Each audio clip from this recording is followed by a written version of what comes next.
नमस्कार दोस्तों, एक बार फिर स्वागत है आपका अपने चैनल ओम ज्ञान एक्सप्रेस में। आज हम आपके समक्ष आधुनिक भारत के इतिहास का पार्ट 3 वीडियो लेकर प्रस्तुत हुए हैं, जो कि बहुत ही महत्वपूर्ण प्रश्नों के कलेक्शंस हैं। और जिन्होंने अभी तक हमारे चैनल को लाइक और सब्सक्राइब नहीं किया है तो कृपया इसे लाइक और सब्सक्राइब कर लें, ताकि हमारे लेटेस्ट अपलोडेड वीडियोज़ उन तक पहुँचते रहें। तो हम चलते हैं अपने प्रश्नों की तरफ। पहला प्रश्न है, किस भारतीय को रॉबर्ट क्लाइव ने बिहार का दीवान बनाया था? तो राजा सिताब राय को रॉबर्ट क्लाइव ने बिहार का दीवान बनाया था। नेक्स्ट प्रश्न है, महाराजा रणजीत सिंह का उत्तराधिकारी कौन था? महाराजा रणजीत सिंह का उत्तराधिकारी खड़ग सिंह था। नेक्स्ट, स्थायी बंदोबस्त का सिद्धांत किसने प्रतिपादित किया था? तो स्थायी बंदोबस्त का सिद्धांत लॉर्ड कॉर्नवालिस ने प्रतिपादित किया था। स्थायी बंदोबस्त का सिद्धांत दोस्तों लॉर्ड कॉर्नवालिस ने प्रतिपादित किया था। नेक्स्ट प्रश्न है, सहायक संघ प्रणाली का जन्मदाता कौन था? तो लॉर्ड बेलेजली सहायक संधि प्रणाली का जन्मदाता था। नेक्स्ट प्रश्न है, किस युद्ध ने अंग्रेजों के प्रभुत्व को भारत में स्थापित किया? तो बक्सर के युद्ध के बाद अंग्रेजों का प्रभुत्व भारत में स्थापित हो गया था। चलते हैं नेक्स्ट प्रश्न में दोस्तों हम। नेक्स्ट प्रश्न है, महारानी विक्टोरिया की घोषणा पत्र किसने पढ़कर सुनाया? तो महारानी विक्टोरिया का घोषणा पत्र लॉर्ड कैनिंग ने पढ़ के सुनाया था। नेक्स्ट प्रश्न है, रणजीत सिंह किस मिशन से संबंधित है? तो सुककिया मिशन से रणजीत सिंह का संबंध है। नेक्स्ट प्रश्न है, किसने अपनी दीवानी मुर्शिदाबाद से मुंगेर स्थापित की थी? इसे आप याद रखें, मीर कासिम ने अपनी राजधानी मुर्शिदाबाद से मुंगेर स्थापित की थी। बक्सर के युद्ध 1764 के समय दिल्ली का शासक कौन था? तो ये शाह आलम द्वितीय बक्सर के युद्ध के समय दिल्ली का शासक था। नेक्स्ट प्रश्न है, किसके समय में कलकत्ता उच्च न्यायालय की स्थापना की गई? कलकत्ता उच्च न्यायालय की स्थापना वॉरेन हेस्टिंग के समय में की गई थी दोस्तों। चलते हैं नेक्स्ट प्रश्न में। नेक्स्ट प्रश्न है, ब्रिटिश भारतीय राज्य क्षेत्र के विस्तार का अंत किसके समय में हुआ? तो ब्रिटिश भारतीय राज्य क्षेत्र के विस्तार का अंत लॉर्ड डफरिन के समय में हुआ था दोस्तों। नेक्स्ट है, किसने ग्रामीण जाटों को एक सैनिक शक्ति के रूप में संगठित किया था? तो जितने भी ग्रामीण जाट हुआ करते थे उन्हें सैन्य शक्ति देने का कार्य चूड़ामणि ने दिया था। नेक्स्ट प्रश्न है, किस जाट राजा को जाट का अफलातून एवं आदरणीय विद्वान व्यक्ति कहा जाता है? जाट का अफलातून आदरणीय एवं विद्वान व्यक्ति कहा जाता है, वो सूरजमल थे। सूरजमल को जाटों का अफलातून कहा जाता है एवं आदरणीय एवं ये विद्वान व्यक्ति थे। नेक्स्ट प्रश्न है, टीपू सुल्तान की मृत्यु कब हुई थी? टीपू सुल्तान की मृत्यु 1799 ईस्वी में हुई थी। ठगों का दमन किसने किया था दोस्तों? ठगों का दमन कर्नल स्लीमेन ने किया था। नेक्स्ट प्रश्न है, लौहगढ़ नामक किले किसने बनवाया था? तो लौहगढ़ नामक किला जो है बंदा बहादुर ने बनवाया था। नेक्स्ट प्रश्न है, किस मुगल शासक ने आदेश पर बंदा बहादुर की हत्या कर दी गई थी? तो फर्रुख सियर के आदेश पर बंदा बहादुर की हत्या कर दी गई थी। नेक्स्ट प्रश्न है, पंजाब में सिख राज का संपादक कौन था? तो पंजाब में सिख राज का संपादक रणजीत सिंह था। नेक्स्ट है, रणजीत सिंह ने किस स्थान पर अधिकार करने के बाद महाराजा की उपाधि धारण की? तो महाराजा की उपाधि लाहौर अधिवेशन के बाद, लाहौर संधि के बाद इन्होंने महाराजा की उपाधि धारण की थी। जब इन्होंने लाहौर पर अधिकार कर लिया रणजीत सिंह ने, तो उसके बाद महाराजा की उपाधि इन्होंने धारण की। नेक्स्ट प्रश्न है, रणजीत सिंह व अंग्रेजों के बीच कौन सी संधि हुई थी? तो अमृतसर की संधि रणजीत सिंह और अंग्रेजों के मध्य हुई थी। अमृतसर की संधि किस नदी के दोनों ओर के राज्य क्षेत्रों के बीच की सीमा निर्धारित करता है? तो ये सतलज नदी है। अमृतसर की संधि जो हुई थी वो दोनों राज्यों के बीच की सीमा निर्धारित करती है। नेक्स्ट प्रश्न है दोस्तों हमारा, भारत के किस गवर्नर जनरल के समय सिंध का विलय अंग्रेजी राज्य में हुआ था? तो अंग्रेजी राज्य में लॉर्ड एलनबरी के समय में यह कार्य हुआ था। नेक्स्ट प्रश्न है, सिंध विजय का श्रेय किसे दिया जाता है? तो Charles Napier, sir Charles Napier को सिंध विजय का श्रेय दिया जाता है। भारत की सहायक संधि का जन्मदाता जो था लॉर्ड डुफ्ले था। सहायक संधि का जन्मदाता, भारत में सहायक संधि का जन्मदाता डुफ्ले था, डुफ्ले। नेक्स्ट प्रश्न है, सहायक संधि को सुनिश्चित एवं व्यवस्था स्वरूप किसने प्रदान किया? तो लॉर्ड वेलेजली ने सहायक संधि को सुनिश्चित एवं व्यापक स्वरूप प्रदान किया था। नेक्स्ट प्रश्न है, पंजाब के राजा रणजीत सिंह की राजधानी कहाँ थी? पंजाब के राजा रणजीत सिंह की राजधानी लाहौर में थी दोस्तों। नेक्स्ट प्रश्न है, गोद प्रथा पर प्रतिबंध किस गवर्नर ने लगाया? तो लॉर्ड डलहौजी। गोद प्रथा पर प्रतिबंध लगाया, जिसके कारण इसके बाद इन्होंने अपनी हड़प नीति अपनाई थी। नेक्स्ट प्रश्न है दोस्तों, डेनमार्क की प्रथम व्यापारिक कंपनी का गठन कब हुआ? डेनमार्क की प्रथम व्यापारिक कंपनी का गठन 1616 ईस्वी में हुआ। 1616 में डेनमार्क की प्रथम व्यापारिक कंपनी का गठन हुआ था। नेक्स्ट प्रश्न है, किसके काल में बोर्ड ऑफ रेवेन्यू की स्थापना हुई थी? तो विलियम हेस्टिंग्स के शासनकाल में ये बोर्ड ऑफ रेवेन्यू की स्थापना की गई थी। कलकत्ता सुप्रीम कोर्ट की स्थापना 1773 ईस्वी में हुई थी। किस अंग्रेज को प्रशासनिक सेवा का जनक कहा जाता है? तो प्रशासनिक सेवा का जनक लॉर्ड कॉर्नवालिस को कहा जाता है। लॉर्ड कॉर्नवालिस भारत में प्रशासनिक सेवा का जनक कहा जाता है। कलकत्ता में स्थित फोर्ट विलियम कॉलेज की स्थापना लॉर्ड वेलेजली द्वारा की गई थी। लॉर्ड वेलेजली ने कलकत्ता में स्थित फोर्ट विलियम कॉलेज की स्थापना की थी।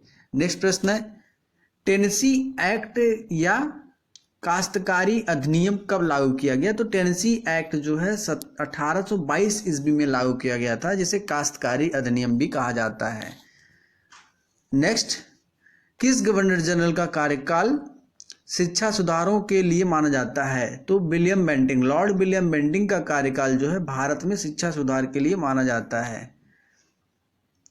कलकत्ता मेडिकल कॉलेज की स्थापना कब और किसने की? कलकत्ता मेडिकल कॉलेज की स्थापना लॉर्ड विलियम बेंटिंग द्वारा 1835 ईस्वी में की गई थी। कलकत्ता मेडिकल कॉलेज की स्थापना 1835 ईस्वी में लॉर्ड विलियम बेंटिंग द्वारा किया गया था। बैरकपुर में सैन्य विद्रोह कब हुआ था? तो 1824 ईस्वी में बैरकपुर में प्रथम विद्रोह हुआ था, जो आगे चलकर 1857 में बहुत बड़ी सैन्य विद्रोह हो गया था, जिसमें मंगल पांडे को फांसी दी गई थी। नेक्स्ट प्रश्न है दोस्तों, बालिका हत्या पर प्रतिबंध कब लगाया गया? तो बालिका हत्या पर प्रतिबंध 1830 ईस्वी में लगाया गया था।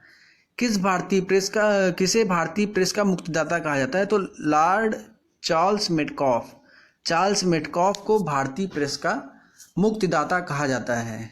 नेक्स्ट प्रश्न है, किस पर व्यापार के अंतर्गत किस कर व्यवस्था के अंतर्गत किसान से उपज का 50% वसूला जाता था? तो ये रैयत बाड़ी व्यवस्था में दोस्तों जितने भी किसानों की फसल का उपज होता था उसका 50% ब्रिटिश द्वारा ले लिया जाता था कर के रूप में। नेक्स्ट प्रश्न है, इनाम कमीशन की स्थापना किसने की थी? तो इनाम कमीशन की स्थापना लॉर्ड डलहौजी द्वारा किया गया था। इनाम कमीशन की स्थापना लॉर्ड डलहौजी ने किया था। नरबली प्रथा का अंत किस गवर्नर के काल में हुआ? तो नरबली प्रथा का अंत लॉर्ड हार्डिंग के काल में हुआ था दोस्तों। लॉर्ड हार्डिंग के काल में नरबली प्रथा पर प्रतिबंध लगा दिया गया था, पूर्णतः प्रतिबंध लगा दिया गया था। नेक्स्ट प्रश्न है, अंग्रेजी शासन का प्रभाव किस क्षेत्र पर अधिक पड़ा? तो अर्थव्यवस्था पर, भारतीय अर्थव्यवस्था पर अंग्रेजी शासन का प्रभाव अत्यधिक पड़ा था, क्योंकि यहाँ पर उन्होंने सिर्फ और सिर्फ अंग्रेजों ने शोषण की नीति अपनाई थी। भारतीयों का शोषण सर्वाधिक अंग्रेजों ने ही किया था। नेक्स्ट प्रश्न है, भारत से ब्रिटेन की ओर संपत्ति का अपवहन का सिद्धांत किसने प्रतिपादित किया? तो संपत्ति के अपवहन का सिद्धांत दादा भाई नौरोजी द्वारा प्रतिपादित किया गया था, जिन्हें वृद्ध पुरुष भी कहा जाता है। नेक्स्ट प्रश्न है, भारत में टेलीग्राफ लाइन की किसने शुरू की थी? तो टेलीग्राफ लाइन की शुरुआत लॉर्ड डलहौजी ने की थी। टेलीग्राफ कह सकते हैं, टेलीफोन भी कह सकते हैं। तो टेलीफोन लाइन की शुरुआत जो है दोस्तों लॉर्ड डलहौजी के शासनकाल में हुआ था। नेक्स्ट प्रश्न है,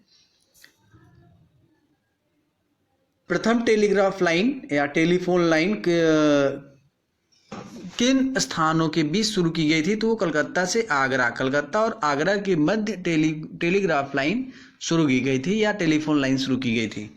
नेक्स्ट प्रश्न है, भारत में पहली सूती वस्त्र मिल कहाँ स्थापित किया गया था? तो मुंबई में। पहली सूती वस्त्र मिल, भारत में पहली सूती वस्त्र मिल जो है मुंबई में स्थापित किया गया था। नेक्स्ट प्रश्न है, भारत में अंग्रेजों की लूट किस महत्वपूर्ण घटना के बाद शुरू हुई? तो प्लासी के युद्ध। प्लासी के युद्ध के बाद अंग्रेजों ने भारत पर लूटना शुरू कर दिया था। भारत में प्रथम रेलवे लाइन किसने बिछाई? तो जॉर्ज क्लार्क ने प्रथम बार जो है रेलवे लाइन बिछाई थी। नेक्स्ट है, भारत में ब्रिटिश भू राजस्व व्यवस्था या भू राजस्व प्रणाली का अधिक लाभ किसे प्राप्त हुआ था? तो यहाँ पर जो जमींदार हुआ करते थे दोस्तों, जमींदारों को भारतीय भू राजस्व प्रणाली का सर्वाधिक लाभ हुआ था, क्योंकि इसमें क्या था कि जो जमींदार ब्रिटिश जमींदारों को कह दी, एक निश्चित लगान फिक्स कर दी थी कि हमें प्रति एकड़ इतना लगान के रूप में चाहिए, बाकी चाहे जितना भी ये वसूले। तो इससे भारतीय किसानों का शोषण अत्यधिक हुआ। नेक्स्ट प्रश्न है दोस्तों, किसके द्वारा बंगाल व बिहार में स्थायी बंदोबस्त की व्यवस्था का आरंभ हुआ? तो वह है लॉर्ड कॉर्नवालिस। लॉर्ड कॉर्नवालिस ने स्थायी बंदोबस्त की व्यवस्था का शुभारंभ किया। नेक्स्ट प्रश्न है, ब्रिटिश सरकार ने स्थायी बंदोबस्त कब लागू किया? ब्रिटिश सरकार ने स्थायी बंदोबस्त 1793 ईस्वी में लागू किया था। रैयतवाड़ी व्यवस्था कब लागू हुई थी? रैयतवाड़ी व्यवस्था 1820 ईस्वी में लागू हुई थी। नेक्स्ट है, पहली बार औपचारिक रूप से महालवाड़ी प्रथा कब लागू की गई थी? तो 1822 ईस्वी में। 1822 ईस्वी में पहली बार महालवाड़ी व्यवस्था का प्रारंभ हुआ था।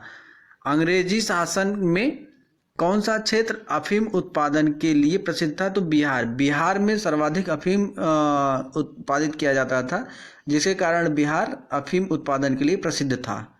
नेक्स्ट प्रश्न है, 18वीं सदी में बंगाल में वस्त्र उद्योग का पतन का क्या कारण था? ब्रिटेन को निर्यात करने वाले माल पर उच्च तटकर। यहाँ पर जो है ब्रिटेन से जो निर्यात किए जाते थे कच्चे माल या जो भी माल हम निर्यात करते थे, उस पर कर जो लगता था अत्यधिक लगाया जाता था। नेक्स्ट है, नील कृषकों की दुर्दशा पर लिखी गई पुस्तक नील दर्पण पुस्तक के लेखक कौन है? तो नील दर्पण के पुस्तक के लेखक दीनबंधु मिश्र जी हैं। दीनबंधु मिश्र जी ने नील दर्पण नामक पुस्तक लिखा है, जो कि नील कृषकों पर आधारित है। नेक्स्ट है, अंग्रेजों द्वारा प्रथम कहवा बागान कहाँ लगाया गया? तो वायनाड जनपद में सर्वप्रथम अंग्रेजों ने कहवा बागान लगाया था। नेक्स्ट है, भारत में अंग्रेजों के समय प्रथम जनगणना किसके काल में हुई थी? तो लॉर्ड मेवो ने भारत में प्रथम जनगणना कराई थी, वो भी जितना सिर्फ और सिर्फ उतने क्षेत्र का कराया था जिन पर अंग्रेजों का पूर्णतः अधिकार था। नेक्स्ट है, सर टॉमस मुनरो किस भू राजस्व व्यवस्था से संबंधित हैं? तो रैयतवाड़ी व्यवस्था से। टॉमस मुनरो रैयतवाड़ी व्यवस्था से संबंधित हैं। नेक्स्ट है, स्थायी बंदोबस्त के तहत जमींदारों को पूरे राजस्व का कितना प्रतिशत राज्य को देना तय हुआ? तो 89%। स्थायी बंदोबस्त के तहत जमींदारों को पूरे राजस्व का 89% देना तय हुआ था। भारत में भारतीयों द्वारा 1881 में स्थापित तथा उनके प्रबंध में चलने वाले समिति देता का प्रथम बैंक कौन सा था? तो अवध कॉमर्शियल बैंक। प्रथम बैंक जो था अवध कॉमर्शियल बैंक था। नेक्स्ट है, अंग्रेजों द्वारा पहली बार स्थायी बंदोबस्त कहाँ लागू किया गया? तो मद्रास प्रेसिडेंसी व मुंबई प्रेसिडेंसी। मद्रास प्रेसिडेंसी व मुंबई प्रेसिडेंसी में प्रथम बार अंग्रेजों द्वारा पहली स्थायी बंदोबस्त लागू किया गया था। भारत में इस्पात का उत्पादन सर्वप्रथम कब शुरू हुआ? तो 1913 ईस्वी में भारत में इस्पात का उत्पादन सर्वाधिक शुरू हुआ था। रेल विभाग के लिए पृथक रूप से रेल बजट कब आरंभ किया गया? तो 1924 ईस्वी से रेल विभाग के लिए पृथक मतलब अलग, जो सभी बजट होते थे उनसे अलग रेल बजट प्रस्तुत किया जाता था। नेक्स्ट प्रश्न है, भारत में विकेंद्रीकरण का शुभारंभ किसके समय में हुआ? तो लॉर्ड मेयो के समय में भारत में विकेंद्रीकरण का शुभारंभ हुआ था। भारत और इंग्लैंड के आर्थिक हित प्रत्येक क्षेत्र में टकराते हैं, यह कथन किसका है? यह कथन जवाहरलाल नेहरू का है। भारत और इंग्लैंड आर्थिक हित क्षेत्र में प्रत्येक क्षेत्र में टकराते रहते हैं ये। नेक्स्ट प्रश्न है, poverty and un British rule in India. Poverty and un British rule in India के लेखक दादा भाई नौरोजी हैं, जिसे वयोवृद्ध पुरुष भी कहा जाता है। नेक्स्ट प्रश्न है, भारत में आधुनिक उद्योग की स्थापना कब प्रारंभ हुई? तो 1850 ईस्वी में आधुनिक उद्योग की स्थापना प्रारंभ हो गई थी। नेक्स्ट है, भारतीय रेलवे की स्थापना को आधुनिक उद्योग के अग्रदूत जननी की संज्ञा किसे दी जाती है? तो कार्ल मार्क्स को भारतीय रेलवे की स्थापना का आधुनिक उद्योग की अग्रदूत माना जाता है। नेक्स्ट प्रश्न है, भारत में पहली पटसन मिल कहाँ स्थापित की गई थी? तो वो रिसरा बंगाल में स्थापित की गई थी दोस्तों। रिसरा में पहली पटसन मिल स्थापित की गई थी। कांग्रेस के कराची अधिवेशन 1931 की अध्यक्षता सरदार वल्लभ भाई पटेल द्वारा की गई थी। सर्वप्रथम लौह इस्पात उद्योग की स्थापना कहाँ की गई? बिहार में। 20वीं शताब्दी के पूर्वार्ध में भीषणतम अकाल कब पड़ा था? तो 1942-43 में बंगाल में भीषण अकाल पड़ा था 20वीं शताब्दी के अंत में। नेक्स्ट, भारत में अंग्रेजों को भूमि खरीदने व बेचने, यहाँ पे बसने नहीं बेचने या बसने की अनुमति जो मिली थी 1833 ईस्वी में मिल गई थी। वो भूमि खरीद सकते हैं और बेच सकते हैं। कहने का सेंस यही है कि भूमि का जो व्यापार था इनका शुरू हुआ, मंजूरी मिली थी 1833 ईस्वी में। नेक्स्ट प्रश्न है, the economic history of India. The economic history of India पुस्तक के लेखक रेशम चंद्र दत्त जी हैं। 1938 ईस्वी में भारतीय राष्ट्रीय कांग्रेस के अनुरोध पर राष्ट्रीय योजना समिति बनाई गई, जिसके अध्यक्ष जवाहरलाल नेहरू जी को नियुक्त किया गया था। 1938 में जो भारतीय राष्ट्रीय कांग्रेस के अनुरोध पर राष्ट्रीय योजना समिति बनाई गई थी, उसके अध्यक्ष जवाहरलाल नेहरू जी थे।